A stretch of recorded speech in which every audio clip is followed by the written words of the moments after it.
Warren Buffett once said that the real difference between successful people and those who are truly exceptional lies in how often they say no. It is not in how much they do, but in how much they refuse to do. Yet most people struggle with this word, not because they lack clarity, but because they fear the consequences of using it. You have likely been there yourself. Someone asks you to help out, take on another task, or make time you barely have. Even when every part of you wants to decline, your voice responds with a quiet yes. The moment passes, but something inside you doesn't feel right. There is a tension you swallow, a part of you that knows you did not answer truthfully. And still, you smile, because saying yes feels like the easier path. But is it? This reflex to agree is rarely about enthusiasm. It is more often a response shaped by fear, obligation, or the unconscious desire to be accepted. Human beings are wired for connection. We depend on social bonds, not just emotionally, but neurologically. Agreeing with others creates an illusion of harmony.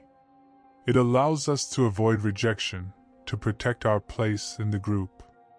But that kind of safety is fragile. It comes at the cost of ourselves. Research in psychology shows that people often say yes because they associate it with approval and belonging. Dr. Susan Newman refers to this as the yes reflex, the automatic impulse to agree before we even process what we are agreeing to. It is a learned habit, developed early and rewarded often. From childhood, many are taught that saying yes brings praise and kindness, while saying no invites disappointment or conflict. Over time, the word yes becomes a kind of social currency. And we spend it, even when it leaves us emotionally bankrupt. What begins as politeness can become a pattern of self-abandonment. Every yes you offer without sincerity becomes a small betrayal. Not to others, but to yourself. And those small betrayals build up. They shape your sense of identity. You begin to see yourself as the person who helps, who agrees, who does not cause trouble. But inside, you may feel invisible. This internal erosion is not always obvious. It shows up in quiet forms. You start feeling tired all the time, even after sleep. You find yourself snapping at small things. You catch a glimpse of your reflection and wonder when you stopped feeling like you. These are not signs of weakness. They are signs of disconnection. Signs that your yes has lost its meaning. The brain, too, plays a role in this struggle. When we agree with someone, our brain rewards us. Dopamine is released, giving us a brief sense of pleasure. It feels good to be liked. But when we say no, even before the word leaves our mouth, the brain activates the regions associated with social pain. It is as if we are preparing for exile. Our body reacts with anxiety, our pulse quickens, and our mind fills with imagined consequences. This is not overreaction. This is biology trying to keep us safe. The only problem is that it protects our place in the group, but not our place in ourselves. So ask yourself something that matters more than whether others approve of you. How many times have you said yes to something that made you feel smaller? How often do you agree just to avoid discomfort? And what is the cost of that pattern? Saying no is not rejection. It is self-recognition. It is the moment you remember that your time, your energy, and your values are not up for silent negotiation. When you say no with clarity, you are not closing a door. You are choosing to walk through the right one.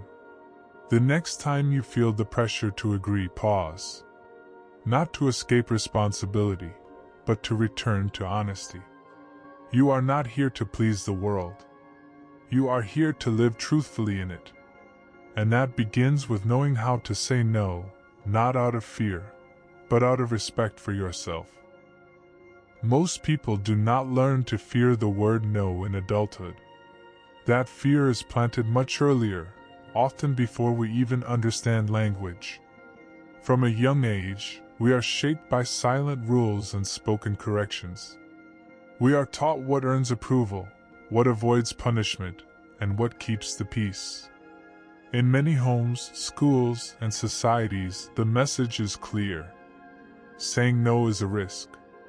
Saying yes is safe. Imagine yourself as a child.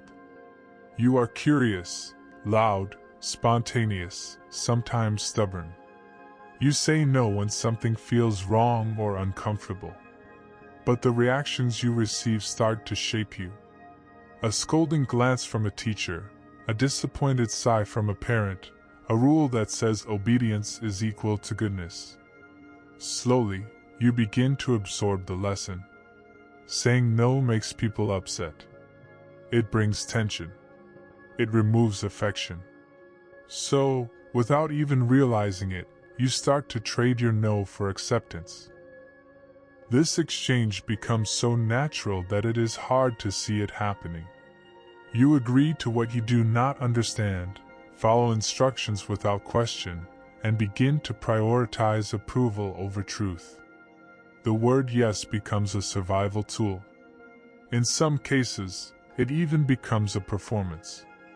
Children who say yes are labeled helpful, polite, mature.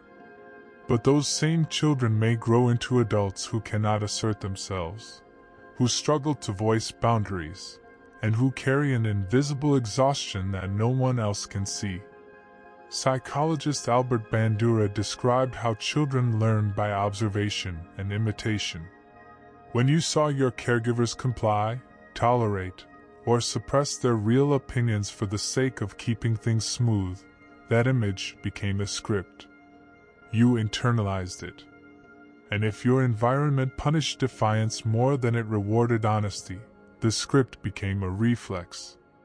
By the time you are an adult, saying no can feel like a betrayal, not just of others, but of the identity you have built around being agreeable. This conditioning reaches beyond the home. Many school systems are designed around obedience. Children are rewarded for sitting still, following orders, completing assignments without questioning their purpose. Creativity and independence are praised, but only when they do not disrupt the structure. In this setting, learning to comply becomes essential for success. And as that habit deepens, the skill of healthy refusal fades.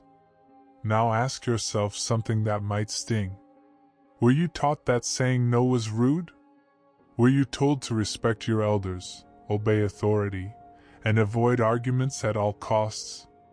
These messages sound reasonable. But over time, they can teach you to ignore your own discomfort, to silence your intuition, and to stay small in situations where you should have spoken. Philosopher Eric Fromm once wrote about the fear of freedom. He believed that people often choose security over authenticity, even when that security is built on silent compromise. When you say yes to keep others comfortable, you are not always being kind. Sometimes you are just afraid of what will happen if you honor yourself instead. This is not about blame. It is about awareness. The patterns you carry were once useful. As a child, they may have protected you from rejection or punishment. But you are no longer that child. You now have the right to choose again. The right to unlearn what no longer serves you. And the right to remember that saying no does not make you bad, rebellious, or selfish. It makes you honest. There is power in recognizing the roots of your agreement. When you understand where your yes comes from, you gain the ability to pause before using it. You begin to see how often you offer your time, your help, or your silence out of habit instead of intention. So let me ask you directly. How many of your adult decisions are being made by the child version of you who just wanted to be liked? How many of your boundaries were never broken, simply because they were never built? You were not born to agree with everything. You were born to live from the truth of who you are. And sometimes, that truth begins with a single, unshaken no. There is a kind of silence that follows every forced agreement. It is not the calm that comes from peace, but the quiet that comes from giving something away without knowing how to ask for it back. When you say yes too often, especially when your heart says no, that silence begins to grow inside you. And over time, it begins to speak louder than words ever could. You may not even notice it at first. You might still appear helpful, reliable, easy to work with. You nod through meetings, answer late-night messages, stay longer than you should, and smile through the exhaustion. But beneath that surface, something starts to shift. You begin to feel hollow. The weight of invisible expectation builds. Your energy drops. Your patience thins. And a part of you starts wondering if this version of life is really yours at all. Psychologists have long studied the emotional toll of chronic compliance. When people say yes habitually, especially against their true desires, they tend to experience increased levels of stress, anxiety, and resentment. The body starts to carry what the voice refuses to express. Elevated cortisol levels, disrupted sleep, weakened immunity. These are not just physical responses. They are the body's way of signaling that something is being denied at a core level. You may be helping everyone around you, but are you helping yourself stay whole? Beneath the psychological patterns lies something deeper. Every time you say yes out of guilt, fear, or social pressure, you give away a little more of your identity. You become someone who exists for the convenience of others. And in that slow erosion, you begin to disappear from your own life. There is also a kind of emotional debt that builds when your agreements are not rooted in authenticity. You find yourself resenting the very people you agreed to help. You feel taken for granted, yet you never gave them a real chance to meet the true you. How could they respect your limits if you never showed them where they were? This is not about selfishness. It is about honesty. When you say yes too often, you are not being generous. You are performing generosity. And that performance, however well-intentioned, eventually breaks down. In therapy rooms across the world, people speak of burnout and exhaustion. But often, what they are really describing is boundarylessness. The sense that they are constantly pouring into others without being filled themselves. They talk about losing joy in things they once loved, about relationships that feel one-sided, about always being the one who bends. These are not isolated cases. They are signs of a cultural illness, one that teaches people that self-worth comes from service, and that refusal is a threat to connection. But ask yourself this: how can someone respect your time if you do not treat it as valuable? How can someone honor your no if you are afraid to offer it? There is a philosophical layer to this too. Existential psychology tells us that the human being is not just a creature of habit, but a creature of choice. Every decision, every agreement, every word we say carries weight. To live authentically means to live with intention. And intention requires space. Space to say yes when it aligns, and to say no when it does not. If you give up that space, you do not just lose time. You lose clarity. You lose direction. You lose the quiet voice within that once knew what mattered most. And the longer that voice goes unheard, the harder it becomes to find your way back. So here is the harder question. Not just why you keep saying yes, but what it is costing you. Your energy? Your creativity? Your presence with the people you love? Your belief that your needs are valid? It is easy to justify one more yes. But when those yes become the shape of your life, they are no longer favors. They are fragments of yourself, handed out in small, unspoken apologies. You are not here to live as everyone's solution. You are here to live as someone who knows the value of their own voice. And sometimes the most powerful way to speak that voice is through a gentle, grounded, unwavering no. There is something strange that happens in the mind when you even begin to think about saying no. Your body tightens. Your breath shortens. You play out imagined consequences before you've said a single word. And even when the refusal feels necessary, you might still hesitate. Not because you doubt your decision, but because your brain reacts as if you are about to create danger. That danger is not always logical. It is not physical. But it is deeply emotional. Neuroscience has shown that the anticipation of social rejection triggers the same regions of the brain that register physical pain. In particular, the anterior cingulate cortex becomes active, lighting up in response to the fear of disconnection. For the brain, being excluded from the tribe feels just as threatening as being physically harmed. So when you imagine the moment of saying no, when you picture the look of disappointment on someone's face, or the silence that follows an unmet expectation, your nervous system responds with alarm. It does not care if your refusal is healthy or justified. It is built to protect your place within the group. And that instinct runs deep. Long before modern life, our ancestors depended on belonging for survival. Being isolated meant facing the world without protection. Those who stayed close, who cooperated, who avoided conflict, had a better chance of surviving. Over thousands of years, those instincts were passed down, embedding a kind of biological loyalty to the group. Today, even though you are no longer at risk of being abandoned in the wilderness, your body still responds as if exile is near every time you disappoint someone. This is why saying no can feel so much heavier than it logically should. It is not just about words. It is about security. It is about identity. When you say no, your brain starts to calculate the social risks. Will this person think less of me? Will I damage the relationship? Will I lose something I cannot replace? These are not silly fears. They are ancient ones.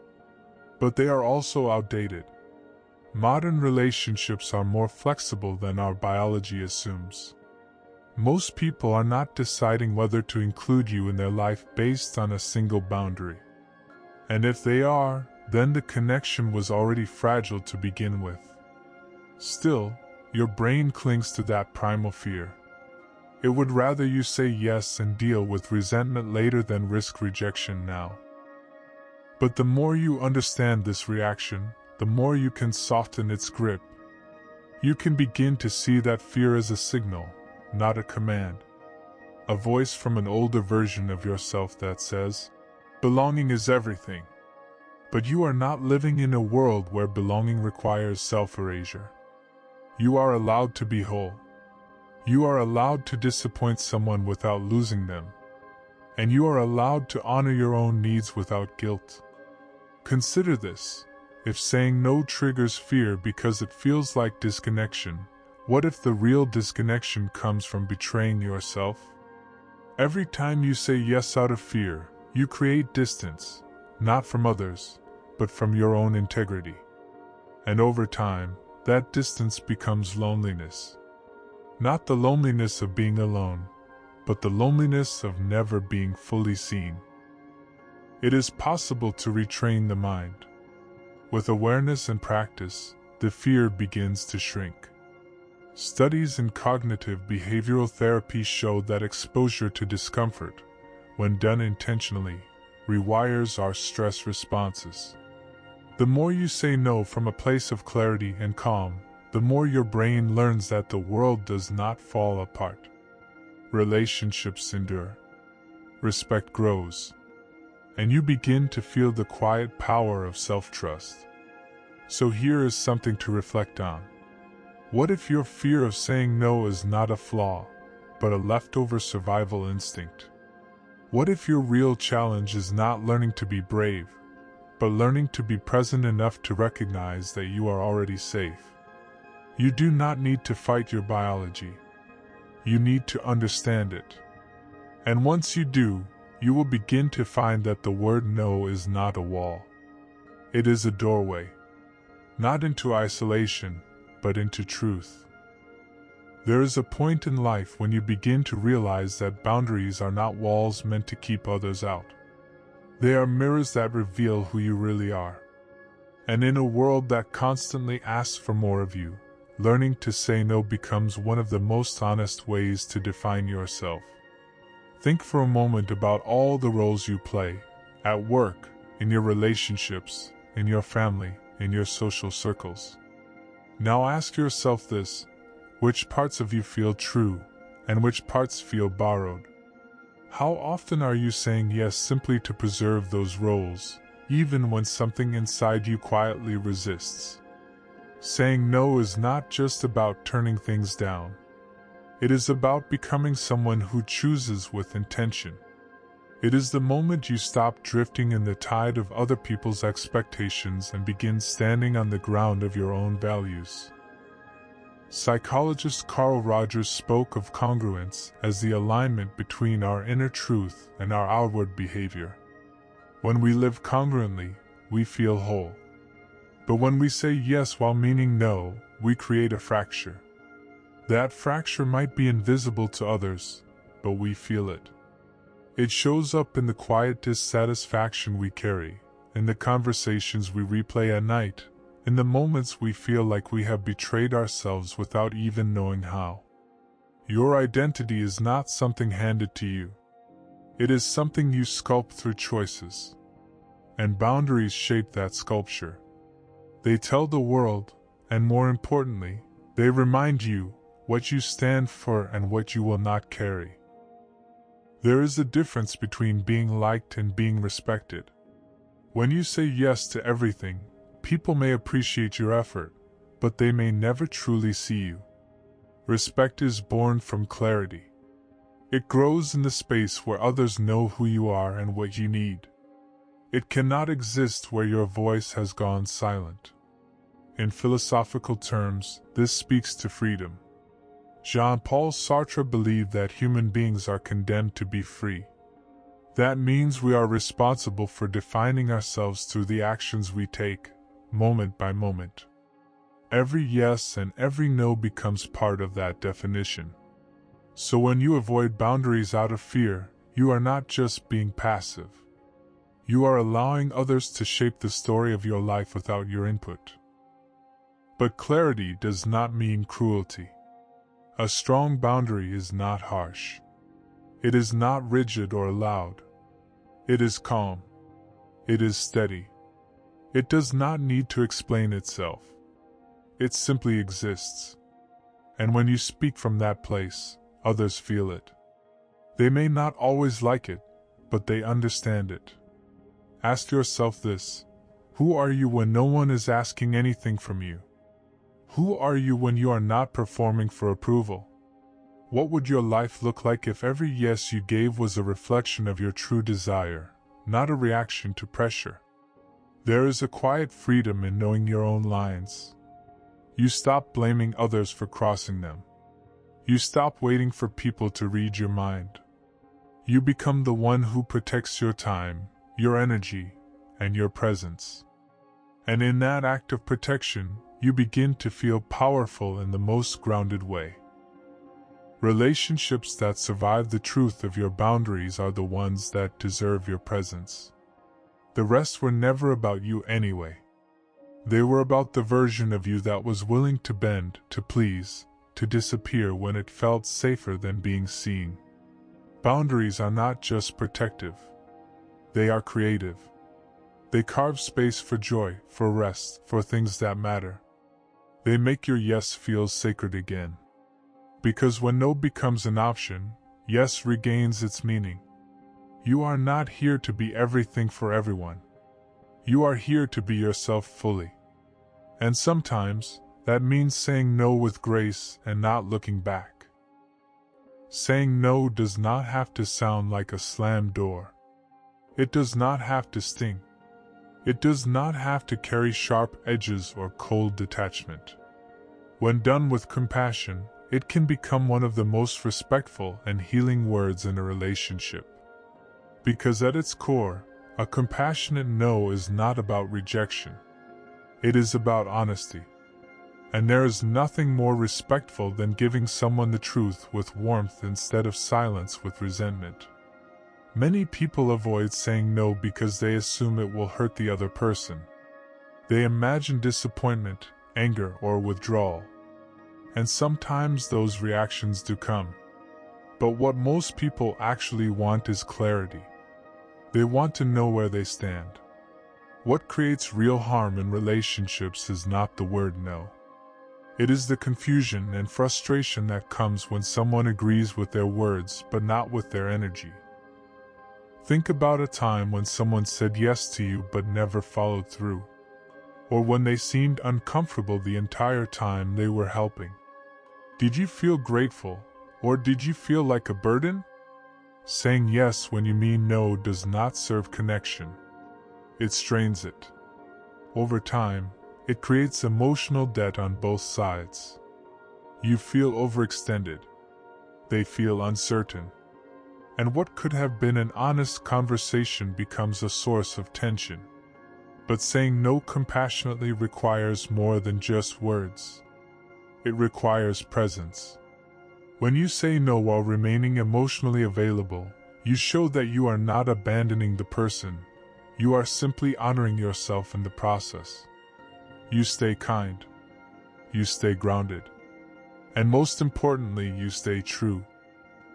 There are ways to do this that do not require over-explaining or defending yourself. A calm tone. A soft but clear voice. A sentence that includes care without apology. You can say things like, "I would love to help, but I need to protect my time right now." Or, "I really appreciate you asking me, but I have to say no so I can stay aligned with what matters most to me." You do not need to justify your no. You only need to express it with honesty and heart. Psychologist Marshall Rosenberg, known for developing nonviolent communication, taught that when we say no, we are actually saying yes to something else. A no to the invitation is a yes to your rest. A no to the project is a yes to your peace of mind. A no to the pressure is a yes to your clarity. When you understand what your no is making space for, it becomes easier to speak it without guilt. This shift matters. Because when people feel your sincerity and steadiness, they may not like your no, but they will learn to trust it. And when you become someone who can say no without drama or apology, you invite others to do the same. The relationship becomes stronger, not weaker. More respectful, not more fragile. Still, it is natural to worry. Especially if you are someone who has spent years saying yes out of habit. The first no feels like a risk. You may worry that others will see you differently. That they will think you have changed. And they might. But perhaps that is the point. Perhaps they are seeing you more clearly than ever before. Ask yourself this. Would you rather be liked for your compliance, or loved for your truth? Would you rather stay silent to avoid friction, or speak your boundaries and see who truly respects them? Compassionate honesty does not push people away. It creates a foundation where love can breathe, where care is no longer tied to performance, where your yes and your no both come from the same place, respect for others and for yourself. You do not need to harden your heart to protect your time. You do not need to become cold to become clear. You can stay open. You can stay kind. And still, you can say no with a voice that is steady, rooted, and real. There comes a moment, often quiet and unnoticed, When you realize that the word no is not something you use to control your life. It is something you use to reclaim it. What once felt like a risk begins to feel like freedom. And that is when the transformation begins, not in what others see, but in how you feel within yourself. Most people imagine change as something external. A shift in circumstances. A new job. A healthier relationship. But some of the deepest transformations happen when you begin saying no, not out of rebellion, but out of reverence for your own well-being. When you say no to things that drain you, you are saying yes to your own capacity to feel alive again. When you refuse what no longer aligns with you, you begin to clear space for what does. And in that space, something remarkable happens. You start to hear your own voice again, not the one shaped by fear or habit, but the one that has always known what matters. This is not just a psychological shift. It is an emotional healing. Many people carry invisible wounds from years of agreeing too quickly, of silencing themselves for the sake of harmony, of being present for others while slowly vanishing from themselves.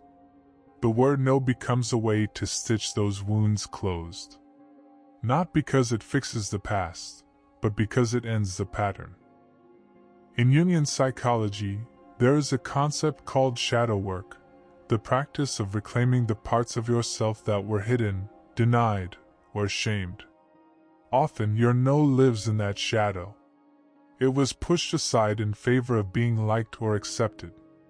But once you bring it into the light, you begin to see that your refusal is not selfish. It is sacred.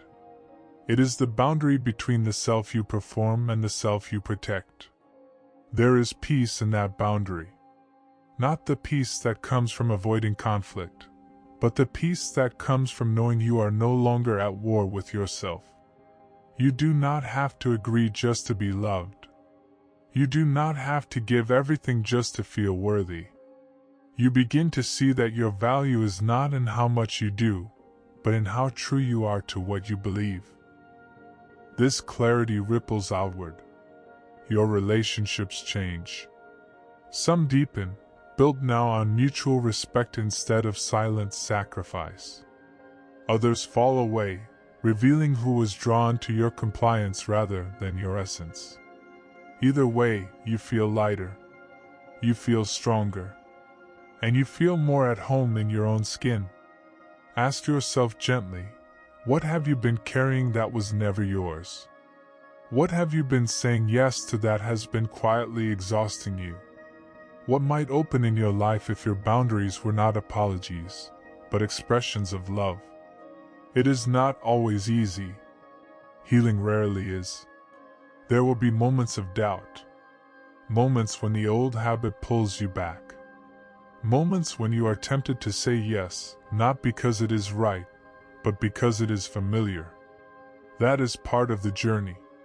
But each time you choose presence over pattern, you become more rooted in your truth. Philosopher Soren Kierkegaard once reflected that anxiety is the dizziness of freedom.